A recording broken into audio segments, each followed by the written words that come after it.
Muy buenas noches, seguidores de la red de medios regionales del Perú. Nos encontramos esta noche en una transmisión nueva con los 12 medios aliados de la red en el país y estamos en vivo con la presidenta del Tribunal Constitucional, Luz Pacheco Cerda, quien ha sido recientemente elegida en este importante cargo en nuestro país. Buenas noches, bienvenida, doctora. Y también nos acompaña el compañero Juan Camborda de Diario Jornada de Ayacucho, con quien vamos a sostener esta entrevista el día de hoy. Buenas noches, Juan. Buenas noches, Juliana. Buenas noches, doctora. Estamos acá para hacer la entrevista y conversar sobre temas que están relacionados con el Tribunal Constitucional. Buenas noches también.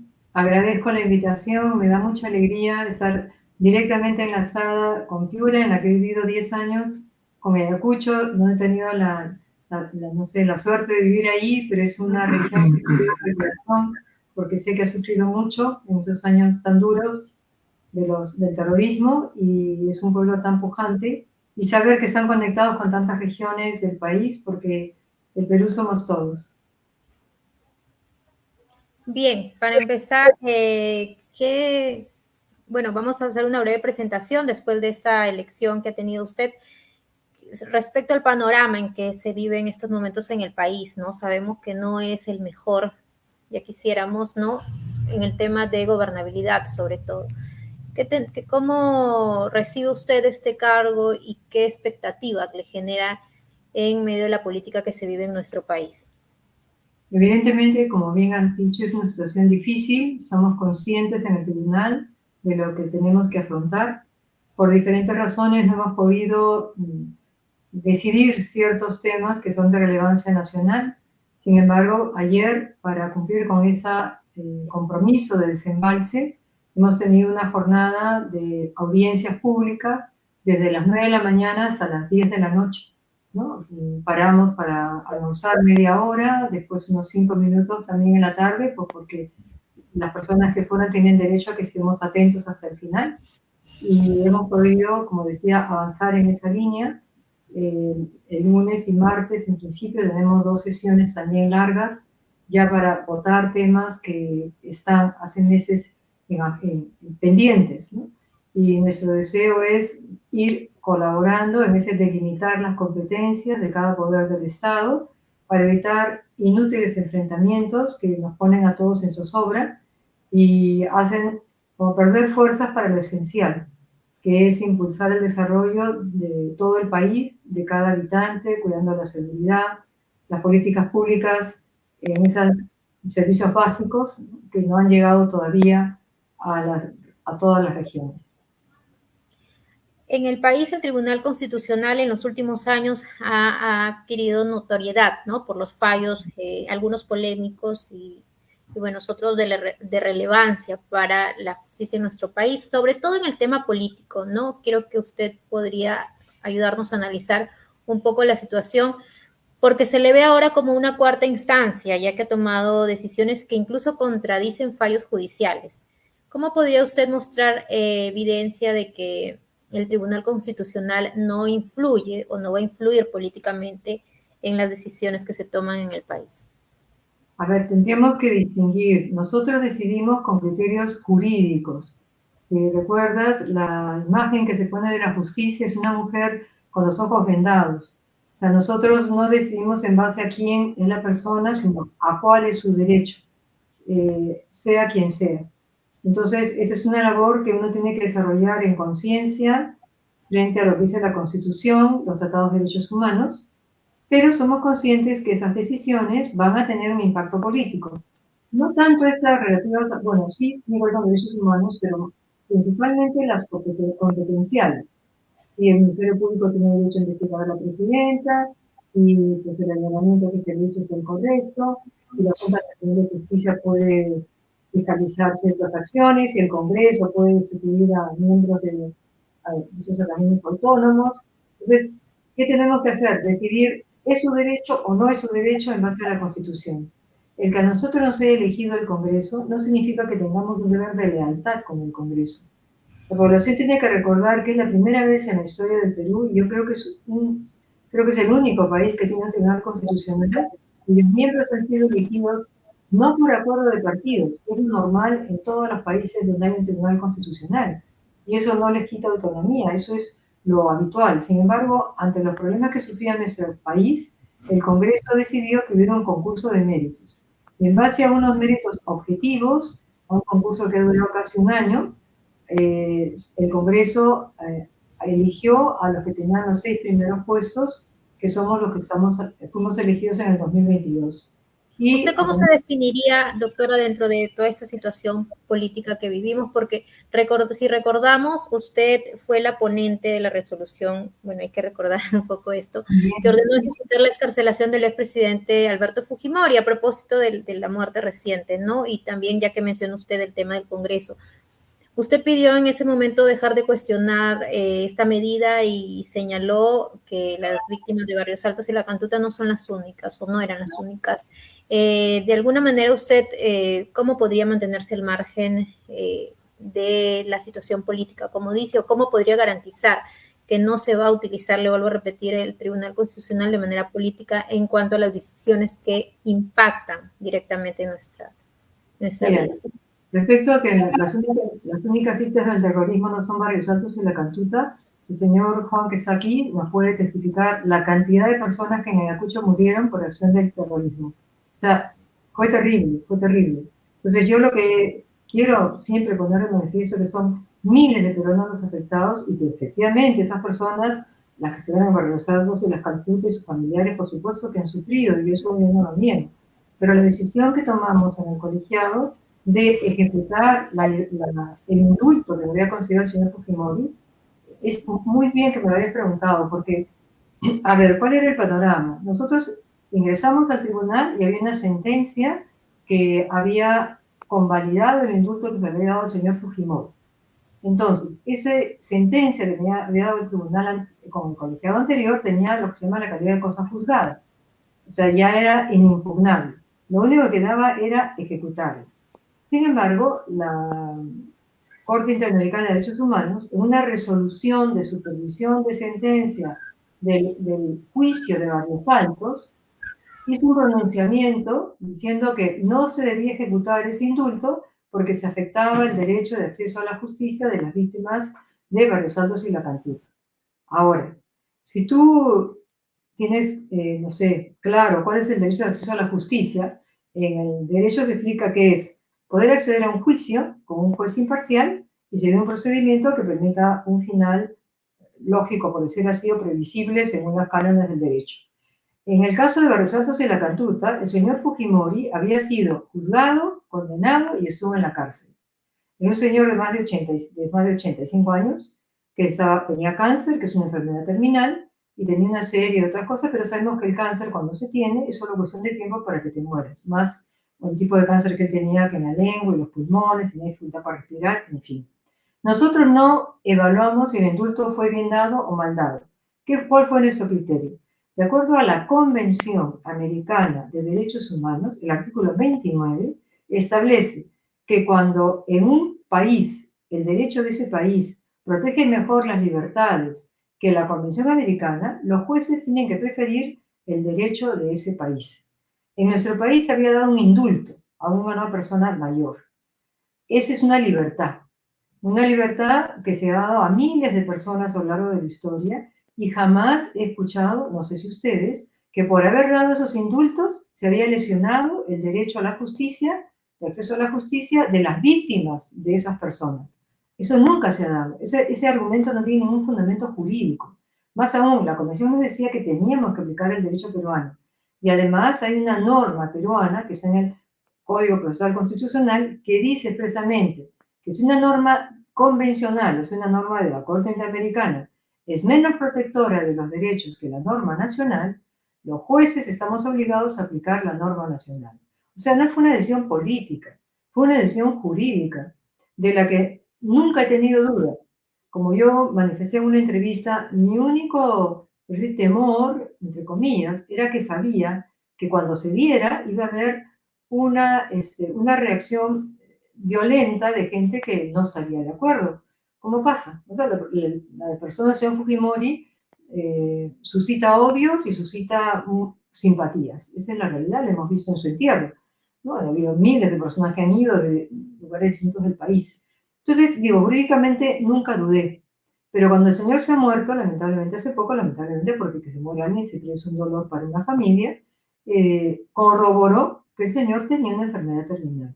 Entonces, nuestra decisión no fue política. Otro ejemplo de que nuestra decisión no ha sido política respecto al Congreso es que el Congreso quiso vacar al señor Castillo cuando hizo la declaración en un medio de comunicación, en una entrevista, que él pensaba ceder parte del territorio peruano para que Bolivia tuviera salida al mar.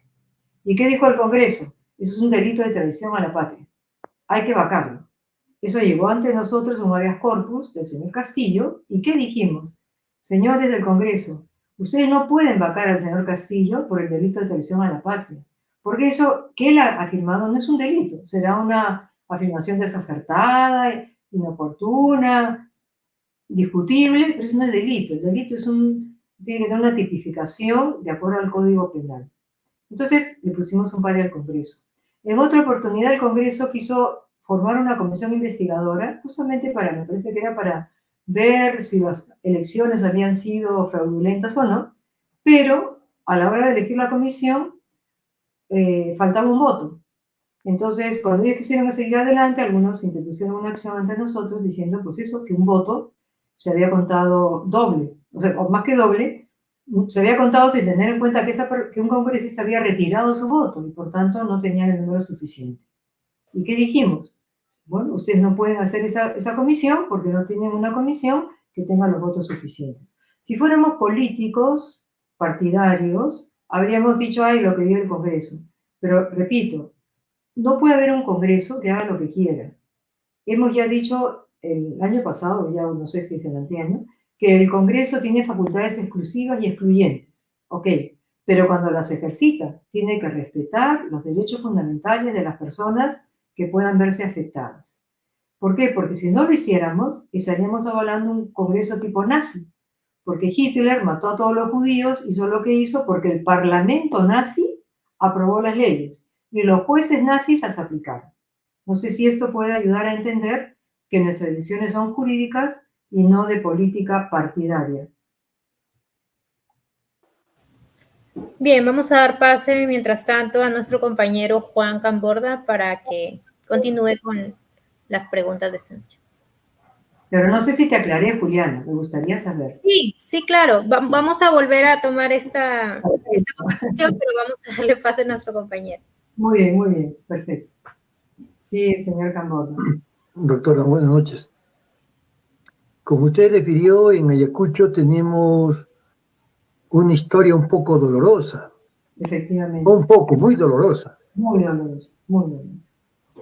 Cuando hablamos de este periodo y de este grupo paramilitar, o este comando militar que actuó impunemente en el caso de Barrios Altos, en el caso de la Cantuta, olvidamos que ese grupo asesinó a un periodista, a Luis Morales Ortega, asesinó a la exalcaldesa de Ayacucho, Leonor Zamora Concha,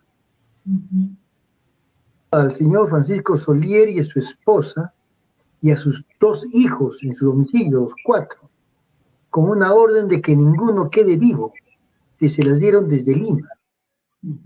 Se les dio el servicio de inteligencia. Y sabemos que el servicio de inteligencia coordinaba estrechamente con el señor Fujimori. También lo recordamos eso en Ayacucho. No lo juzgaron por eso al señor Fujimori, porque no tenía el aspecto mediático fuerte que tuvieron en los casos de la Cantuta y el caso de Barrios Altos. Pero como usted dice, el Estado peruano, como Estado peruano, no ha pedido disculpas a Ayacucho. Porque en Ayacucho muchos murieron porque el Estado no los protegía. Y por tanto, el grupo terrorista de Sendero Luminoso podía ingresar a una comunidad, hacer un juicio popular, entre comillas, ¿no? Juicio entre comillas, y asesinar a alcaldes, asesinar a gobernadores, a gente humilde que eran autoridades en sus comunidades. Sí. Pero después fue el Estado y hizo lo mismo. Son miles de personas que terminaron desaparecidas Miles. en el cuartel de los Cabitos, Eso no sé. Bueno. en Totos, en Vilcalhuamá, en Putis, en muchos lugares donde se han encontrado fosas comunes donde enterraron a los campesinos asesinados. Terroristas, niños de 2 años, niños de 5 años. ¿Terrorista un niño de 2 años? Claro, el Estado no ha pedido perdón por esos crímenes. Es decir, doctora, si es que el Estado no asume responsabilidades. El doctor Paniagua hizo un intento importante formando la Comisión de la Verdad y Reconciliación, que ha sido prácticamente agredida por los partidos que estuvieron frente al gobierno del Perú durante ese periodo de violencia. Pedir perdón es importante, porque eso permite la reconciliación. Y entre los que no han pedido perdón, no solamente está el señor Fujimori, está el señor Belaúnde y está el señor Alan García, que tampoco han pedido perdón por los crímenes que se cometieron durante sus gobiernos y que ellos son responsables. Pero viniendo al caso del señor Fujimori, a él se le pedía que pida perdón. Es tan difícil pedir perdón por los excesos, llamémosle así. No digamos que fue una política del Estado, aunque está demostrado que fue una aplicación de lo que se llama la guerra de baja intensidad, en la cual fueron instruidos militares de América Latina en la Casa de las Américas que quedaba en el Canal de Panamá. Ahí los instruyeron. Resultado de eso fueron los gobiernos de Pinochet, de Videla, de Stroessner, de otros más en Uruguay, en Brasil, que cometieron estos crímenes de lesa humanidad dentro de una política de guerra de baja intensidad al interior de sus propios países. Es tan difícil, se lo pregunto nuevamente a usted, doctora, pedir perdón por haber matado a gente de tu propio país. No a Sendero, no le pedimos perdón a Sendero porque era un grupo terrorista, pero el Estado no puede comportarse así. ¿No le parece a usted, doctor?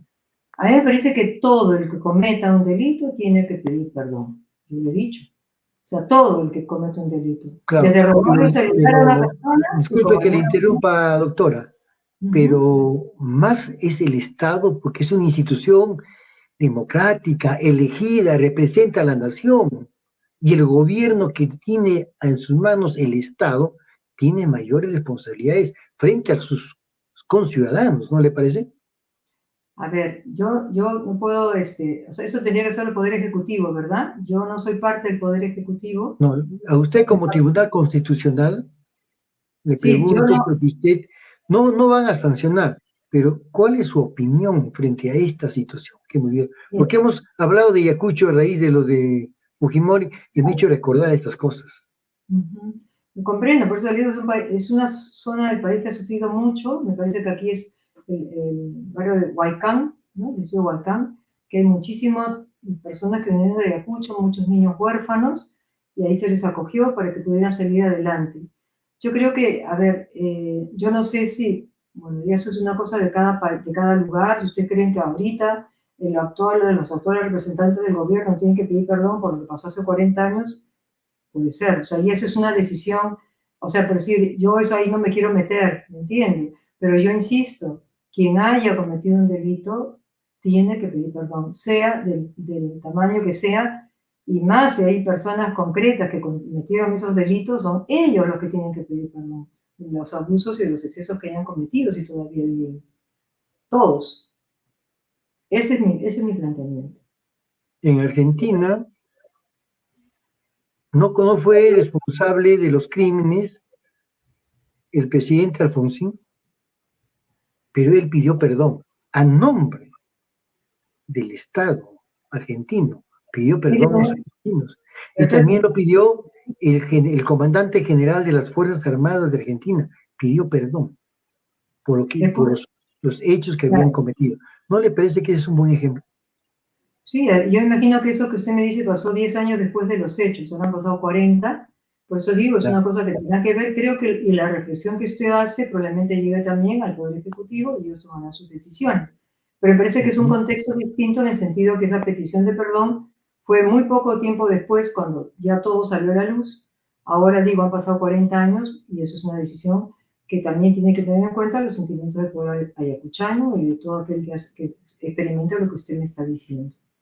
Pero no solamente hace 40 años que han matado a ayacuchanos, doctora. El 15 de diciembre del año 2022, cazaron a 10 ayacuchanos. No los mataron, no hubo enfrentamiento, fue una cacería.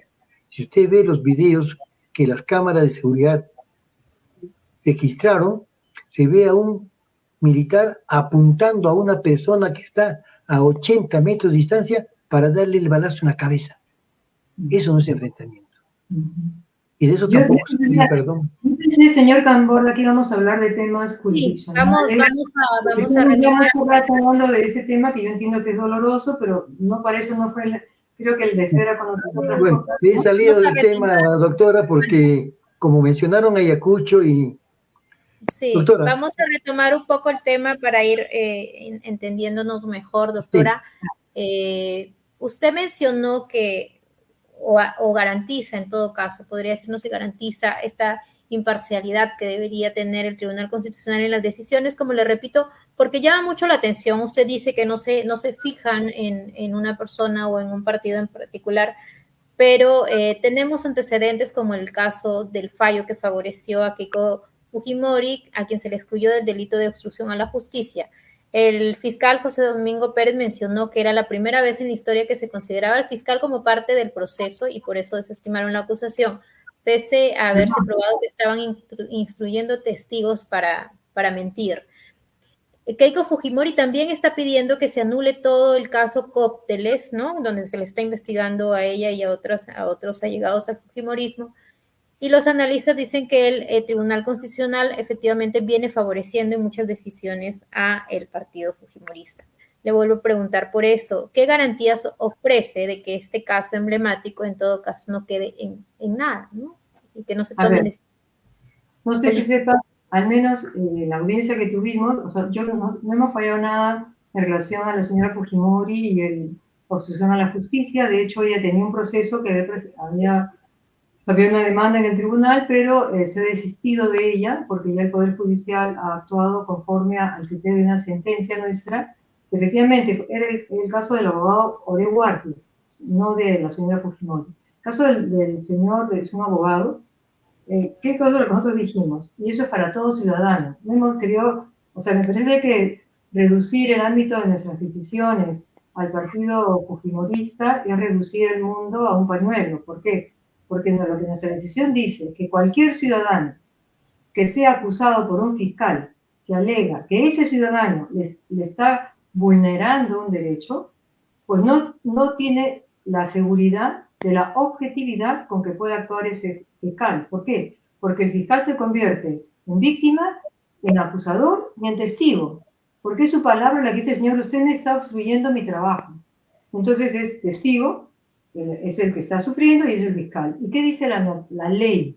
La ley dice que el fiscal tiene que conocer los hechos de un crimen de manera, por decir así, remota. Tiene que ir acercándose poco a poco. En la vida puede ser el que está siendo vulnerado. Entonces eso no es para el señor Fujimori ni para nadie de Cócteles, ni nada. Es para todo peruano o todo ciudadano que experimente que un fiscal está abusando de su condición.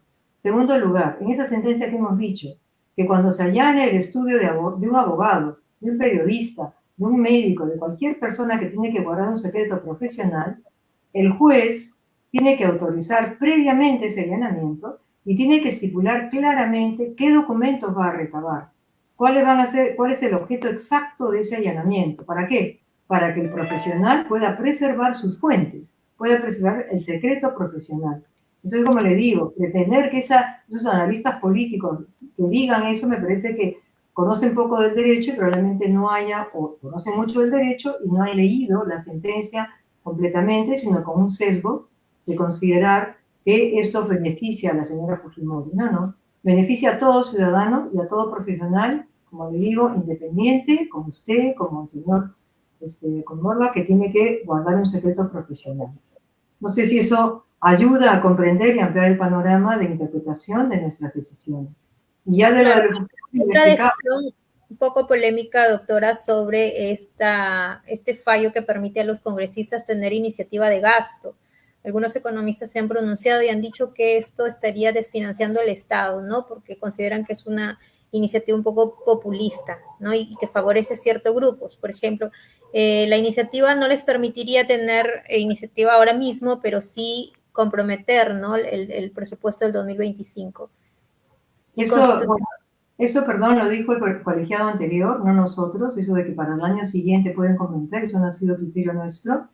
Por mayoría, yo tuve un voto singular, se consideró que como era época de emergencia y a quienes se estaba, ¿qué es lo que se decidió? Incorporar al régimen del 728 al personal sanitario que había trabajado durante la pandemia y que estaba contratado como locación de servicios, o sea, sin ningún tipo de seguridad social. Entonces, la mayoría consideró que era una situación de emergencia extraordinaria y autorizaron en esa oportunidad. Ahora, pero se está tomando para otras iniciativas que no necesariamente...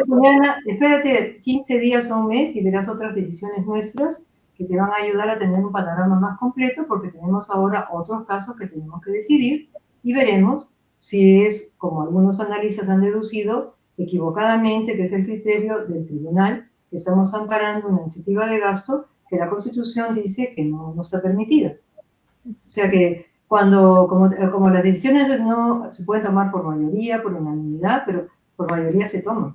Y entonces en esa oportunidad la mayoría consideró, bueno, yo no estaba de acuerdo, pero entiendo que era por un derecho fundamental de esas personas y que ellos entendieron que era puesto en la balanza, pues eso tampoco me parece irracional. Puesto en la balanza, primero eran esas personas que el presupuesto. Eso fue lo que pensaron ellos. Acá sí se justifica que hay ese gasto porque son personas que le están contratando indebidamente sin seguridad de vida. Pero espérate, como te digo, que tenemos ahora varios casos, y algunos de ellos tienen relación con ese tema, y ahí podrán ustedes ver cuál es el criterio, no para una época de excepción, como era la pandemia, sino para un régimen regular. ¿De acuerdo? A propósito de estas decisiones que van a tomar, tienen también en sus manos la decisión del caso Rolex de la presidenta Dina Boluarte, quien ha pedido también al tribunal que se pronuncie para que se le evite la investigación, ¿no? A ver, ¿qué podría decir? ayer tuvimos audiencia pública, como te digo, de 11 horas más, ¿no? 12 horas, bueno, más, porque de 9 a 10 de la noche. Y uno de los casos fue justamente un habeas corpus que presentaba la presidenta por el allanamiento. Y el abogado dijo que ellos no querían que se anularan las pruebas. Esas pruebas ya estaban en el caso Rolex, como se llama, en la fiscalía, y ellos no tenían, no querían oponerse a eso. Simplemente a ver si la forma, o sea, si el allanamiento, la forma que se hizo, está de acuerdo con el respeto que se debe a la investidura presidencial, sea quien sea. Pero después también ha presentado, me parece, el Ministerio Público una demanda competencial relacionada con eso, y también la Presidenta de la República ha presentado otra demanda competencial sobre ese tema, ¿no? Los alcances del artículo 117, me parece. Entonces, ¿qué ocurre? Cuando más de un caso está relacionado entre sí, normalmente tenemos nosotros que hacer una acumulación de expedientes. Entonces, aunque haya sido ayer la audiencia, si el caso de la demanda competencial es sobre lo mismo, entonces habrá que esperar a que se admita la demanda presentada por la presidenta, o sea, hay que revisar que tiene todos los requisitos que manda la ley, y ahí se notifica a la otra parte, tiene 30 días útiles para presentar su contestación, de ahí nosotros ya tenemos que citar para una audiencia pública y ya después decidir. Entonces, en el caso que hemos visto ayer, no creo que se resuelva como pretendemos ahorita, no. Habrá que seguir estos pasos para poder tener un panorama íntegro y que nuestras decisiones sean coherentes y consistentes. Bien, muchas gracias. Nuestro compañero Juan, ¿puede hacer otra pregunta? Por supuesto. Doctor, usted dijo que han trabajado a un horario corrido, incluso tuvieron solamente media hora para tomar sus alimentos ese día. ¿Qué temas importantes han tratado en esas reuniones que pueden interesar a toda la ciudadanía o todavía se mantienen en reserva los temas que han tratado? No, están publicados en la web del señor Camborda y los puede ver. Fueron 16 casos. Uno de ellos, como digo, fue este de la presidenta. Otros eran contra el Jurado Nacional de Elecciones. Otros eran de unos fiscales que habían sido destituidos por la Junta Nacional de Justicia y ellos alegaban que no habían seguido el procedimiento normado en la ley orgánica de la Junta Nacional de Justicia para hacer ese procedimiento de destitución. Eran 3 o 4, me parece, no sé, eran 3 jueces y un fiscal. También, ¿qué otra cosa hemos visto? Sobre todo era tutela de derechos. Era, o sea, habeas corpus, acciones de amparo. Antes que hablábamos, ¿no? Sí, nosotros, miren, una de las sentencias que más me costó, ahí sí, dudé mucho de mi criterio, fue sobre la rehabilitación de los terroristas, ¿no? Porque según la Constitución, todo el proceso carcelario es para que la gente se resocialice y vuelva otra vez a la vida en la sociedad. Entonces ellos presentaron, un señor presentó, bueno, una acción de inconstitucionalidad, o sea, no un señor, un grupo de señores, sobre unas leyes que impedían a las personas que habían sido condenadas por terrorismo por entrar a la universidad, una serie no sé, de derechos que tenían otras. Entonces, claro, yo pensé, a ver, un terrorista, hasta mi experiencia es que normalmente no se arrepiente. Tan es así que yo le pregunté al abogado, le defendí esta causa y le dije al señor, no me acuerdo ahora del abogado, que es muy conocido, que fue abogado de Abimael Guzmán, le dije, dígame, ¿se arrepienten de lo que han hecho? Se quedó pensando y me dijo, doctora, no hay ninguna ley que ordene el arrepentimiento. Entonces, claro, hay una seria duda. Entonces, yo al final dije, ¿qué dice la Constitución? Que no puede haber discriminación.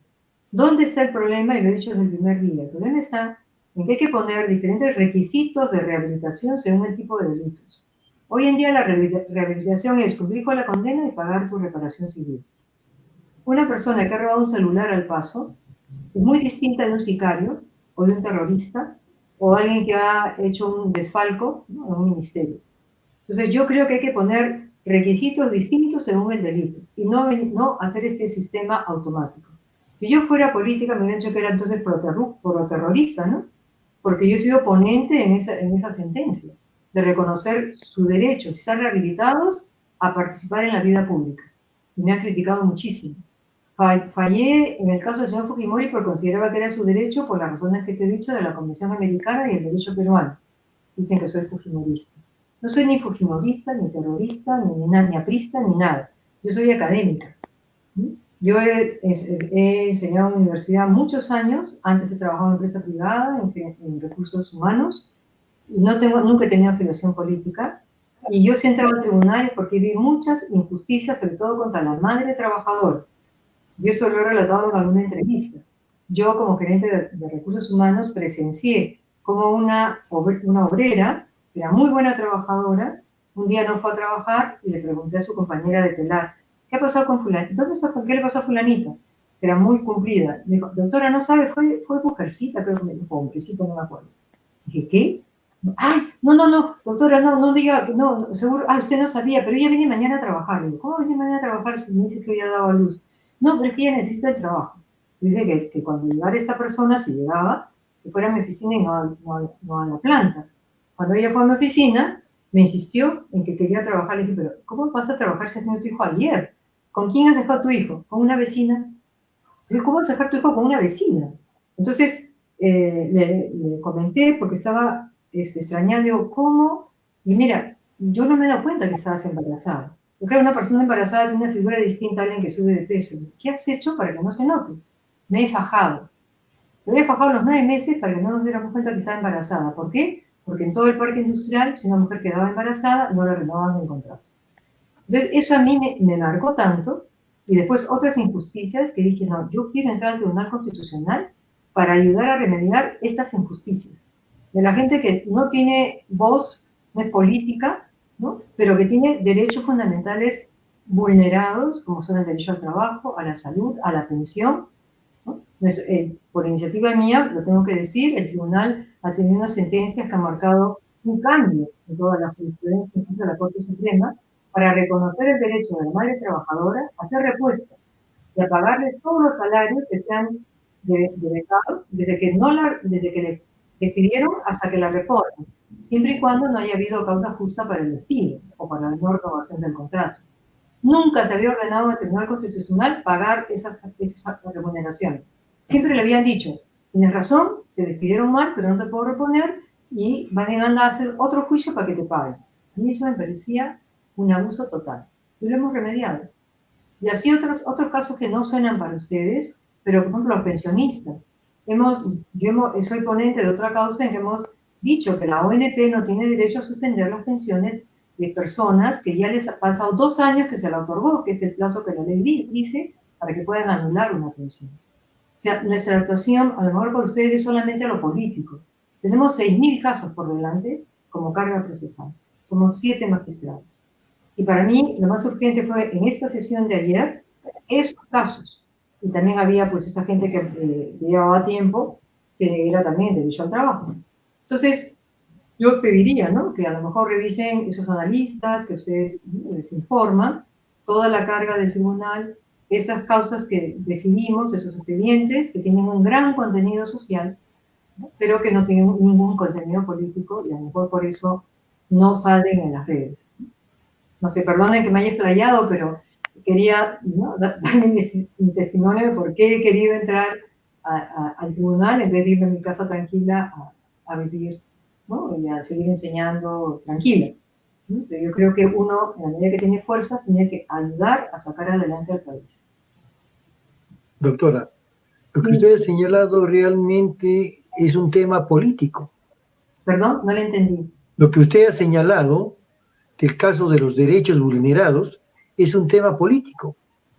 Bueno, si usted recuerda, doctora, antes de que se den las leyes y que reformaron el país en el gobierno de Alberto Fujimori, uno entraba a trabajar, yo entré a trabajar muy joven en una pequeña empresa a los 18 años y a los 3 meses la empresa me estaba poniendo en planillas y me estaba enviando y pagando mi cotización en el Seguro Social y comenzando mi fondo de pensión. Claro. Todo eso se ha perdido con las normas que dio el señor Fujimori. Entonces, es un tema político también eso. Bueno, porque todo lo que ven ustedes en el Tribunal Constitucional está relacionado con la vida política del país. Claro, el maltrato a las mujeres es un problema político. El no reconocer el derecho de la maternidad es un tema político que tiene que estar en ley. Para mí es un tema humano, antes que nada, es un tema humano, un derecho humano fundamental. Yo le diría que dentro de sí, pues una liberación extrema que hubo en los años 90, hay una cosa que yo considero que es mejor. Bueno, que lo malo es que las leyes están y no las cumplen. La obligación de ponerla en planilla no es a los 3 meses, es al primer día. Lo que pasa es que la gente no cumple la ley. Y eso ahora, si a ti te encuentras que estás trabajando y no estás en planilla, aunque lleves mes y medio, por supuesto le caes una multa del SUNAFIL. O sea, en eso hemos mejorado. Que ahorita hay un poco más de fiscalización. He trabajado en el Tribunal de Fiscalización Laboral antes de entrar al Tribunal Constitucional. Y sí, uno ve que hemos mejorado, no por eso hemos mejorado como país, como más conciencia de nuestros derechos, pero falta mucho, porque hay mucha corrupción, creo yo. El problema que tenemos en el país, hay dinero, hay canon en muchos sitios, y no hay servicios básicos. Y se entera que el dinero se ha quedado, sí, pues, por la corrupción. No a nivel central, a nivel regional. Yo creo que los periodistas, como el señor Porra, como también, tienen una misión importante que es poner su lupa en los gobiernos regionales y locales, municipales. Porque allí a veces no se invierte el dinero que tienen. Uno lee en los periódicos que les han transferido millones y después dice, bueno, ¿y qué? ¿Dónde están? ¿Qué han hecho? Y eso, el periodismo, yo pienso que esa es la confianza que tenemos los ciudadanos, son los que ponen de manifiesto cuando hay uno de esos casos para que se pueda corregir. Doctora, bueno, gracias, compañero. Si podemos retomar también respecto al tema de las decisiones, como mencionaba, que tienen mucho que ver con la vida política. En el Congreso, por ejemplo, se está discutiendo una modificatoria, un proyecto que modificaría la votación mínima del Tribunal Constitucional para acciones de inconstitucionalidad. Ahora ya no van a exigir 5, sino 4 votos. ¿Considera usted que esta propuesta debería ser discutida por juristas antes de que entre a votación? ¿Y cuál sería en todo caso el beneficio o el perjuicio para el país, ¿no?, de esta propuesta? Yo lo que he leído no es que sea de acción de inconstitucionalidad, no creo que eso lo mueva. Lo que yo tengo entendido, yo no he leído la ley, no he leído el proyecto, perdón, es de demandas de conflictos competenciales, por ejemplo, una municipalidad contra otra municipalidad, o de, no sé, la del gobierno regional, de Inca contra el gobierno central, de un tema en un ministerio, dentro del ministerio, en las frentes, uno piensa que es la competencia de aquí, esa zona, entonces no es del gobierno central, o como está pasando ahorita, de poderes del Estado. Es a ese nivel, ¿no? Yo no tengo datos, sé que está, no sé, sé que está en discusión, imagino que a lo mejor nos van a preguntar también a nosotros, en el tribunal, ya veremos, ¿no?, también como pleno.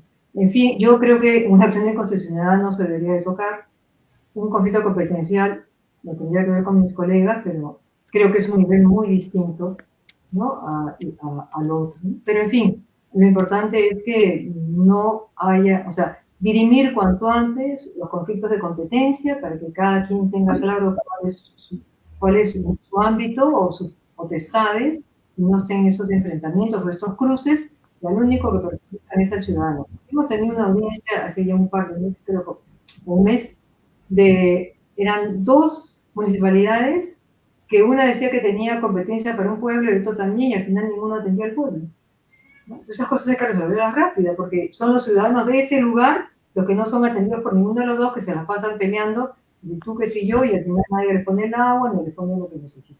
Yo creo que todo lo que contribuya a resolver prontamente ese tipo de conflictos beneficia al país. Pero bueno, el número de votos no entro a considerar ahorita. Gracias. Doctora, usted recientemente en una entrevista mencionó respecto al feminicidio que no existe motivación o no existiría motivación. No sé si nos podría aclarar respecto a este delito. Ese es algo que desde que me hicieron la entrevista en el Congreso, cambiaron mis palabras en el sentido de decir que yo era opuesta al feminicidio. Nunca dije eso. Lo que yo dije, y lo sigo diciendo ahora, porque cada vez que me he reunido con penalistas de nivel internacional, o sea, no de solo de Perú, de otros lados, ellos dicen, es muy difícil demostrar que un hombre mate a una mujer por su condición de mujer. Es difícil de demostrar. Es más fácil demostrar que la ha matado por celos, porque para mí sería mucho más fácil, creo yo, demostrar que la cree de su propiedad, como si fuera un objeto, porque eso es lo que hacen esas personas. La tratan a la mujer como si fuera suya y nadie más, y que no la pueden compartir con nadie. Eso es un objeto. Entonces, la tipificación legal, yo dije, bueno, me parece difícil, pero eso es lo que se en el Perú. Y ese problema de los jueces, demostrar y decir que es por su condición de mujer. Se te hago esto por tu condición de mujer. A mí me parece que eso es difícil que ocurra. Lo que yo veo que ocurre, más bien es lo que leemos, que un hombre mata a una mujer porque no quiere que esté con otro hombre. Eso es lo que me parece a mí que es lo más fácil de demostrar y más evidente, ¿no? O esos celos desmedidos, ¿no?, que le llevan a golpearla o a impedirle hacer cosas. Eso me parece que es mucho más evidente. Pero una mujer siempre va a estar en desventaja respecto a su agresor, en este caso un hombre. Claro. Y la lista de feminicidios en el país es larga. Yo no niego eso. Más bien, o sea, yo creo que todo aquel que abuse de su fuerza física, como es contra una mujer, un niño o un anciano, eso es un agravante a su conducta. Es un agravante. En ningún momento he dicho que eso es una cosa sin importancia o que no ocurre en el país, nada que ver, al contrario. Mira, no hay tantos feminicidios, hay muchos más homicidios de varones, pero muchísimo más que de mujeres. Lo que ocurre es que hay muchísima violencia contra las mujeres. Mucha más violencia que con los hombres. Y contra los niños también hay bastante. Entonces, ese es mi pensamiento. No es que esté en contra del feminicidio. He dicho que es difícil para un penalista probar, según la tipificación legal que se ha hecho, Pero por supuesto que considero que una persona, un hombre que hace daño de esa manera a una mujer o que hace todo este tipo de conductas, por supuesto que tiene que ser condenado, ¿no? Drásticamente.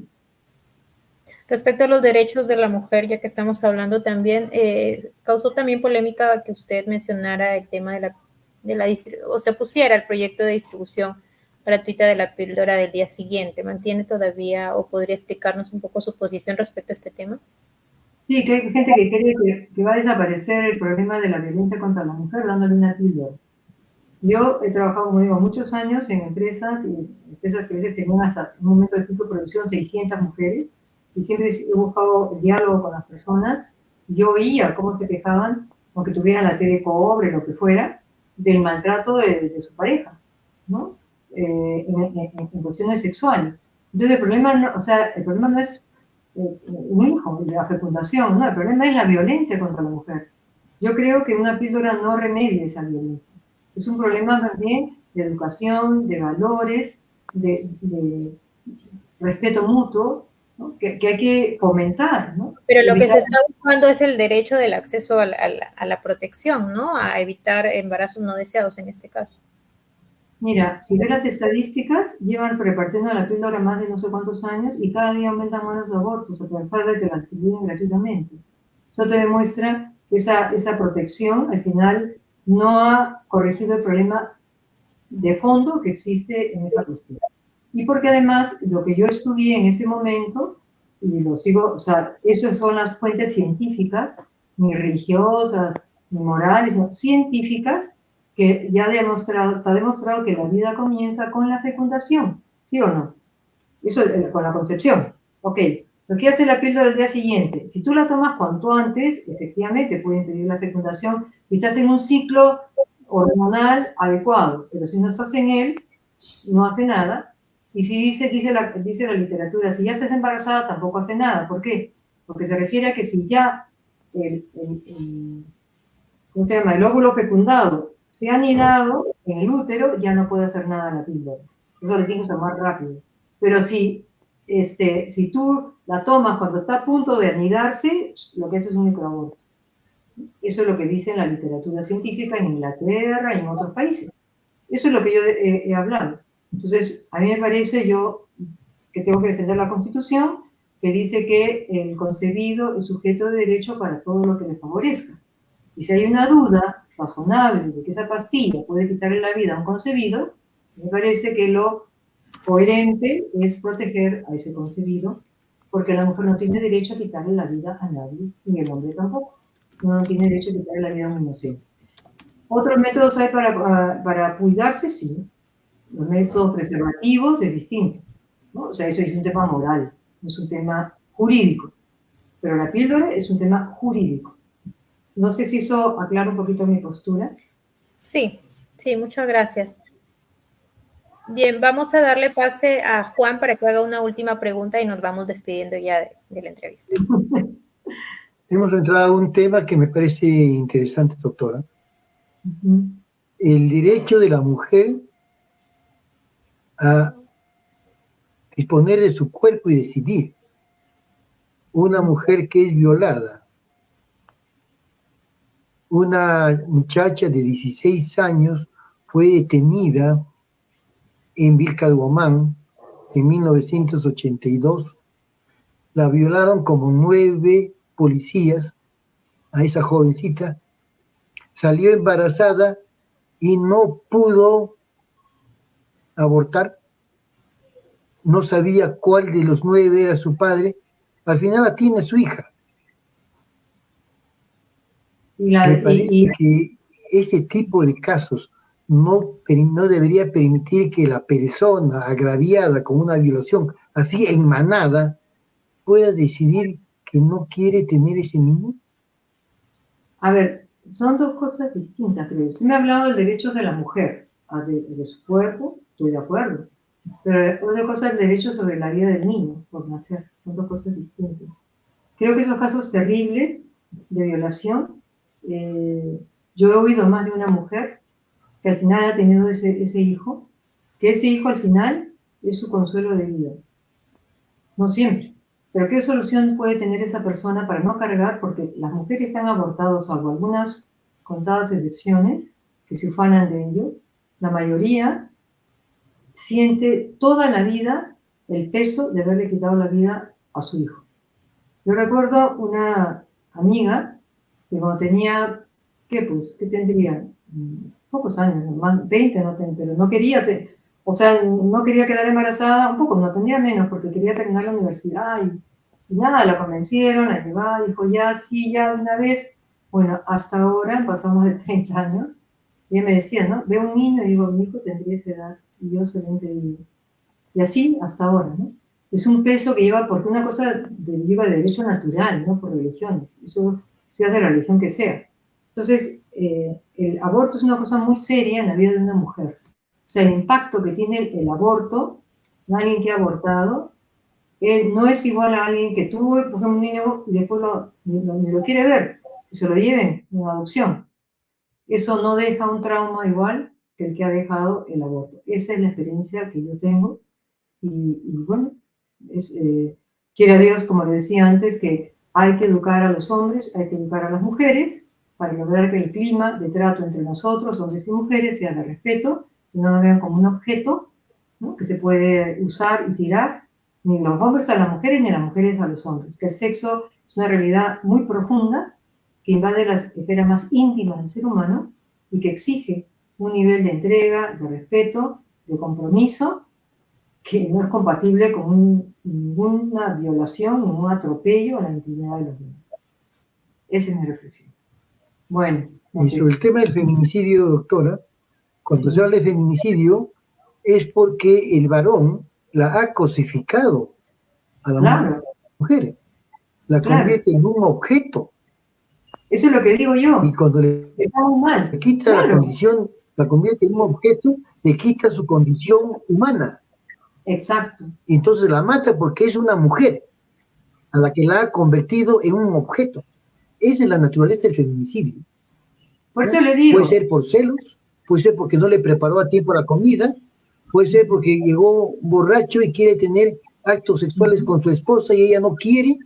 Sí, hay una serie de factores de ese maltrato, de ese abuso contra la mujer, porque la ha convertido en un objeto.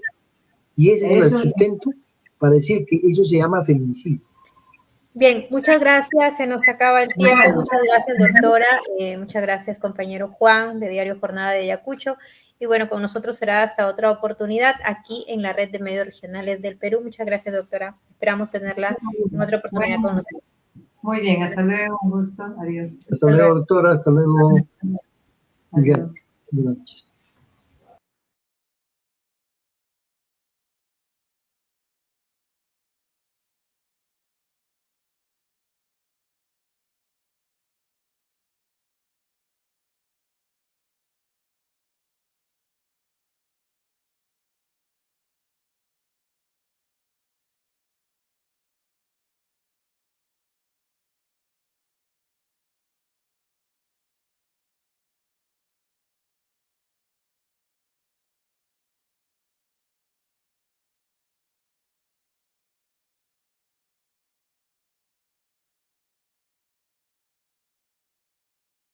Listo, Juliana, gracias. Ya salieron el señor Juan y la doctora Luz. Gracias, sí, ya salgo también. Chao.